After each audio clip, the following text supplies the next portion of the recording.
I was talking to this manager and he goes, Brian, I really want this one rep to sit down and go through the course with you. And I go, what's his challenge? What's his struggle? Well, he's one of those know-it-all guys and he's getting a lot of deals into the pipeline, but very few are closing. And the ones that do close tend to close for the minimum amount. Most of them, they just kind of go to no decision, or they say they'll be back next quarter. And what happens when you try and coach him, when you try and understand where the deal is and what his strategy is to get it closed? And he goes, he just doesn't listen. He thinks he knows everything. He's done it already, that it's outside of his control.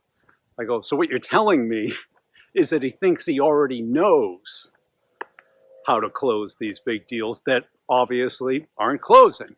And that isn't apparent to him. And he goes, I guess. And then I flipped it back to him. I go, you realize you can't teach somebody something that they think they already know. And he goes, what do I do with him?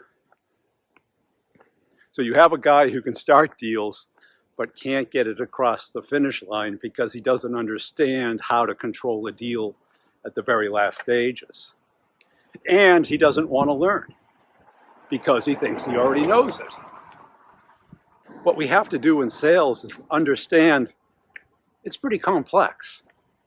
And it's not about your ego. It's about your income. So put your ego aside and focus on your income.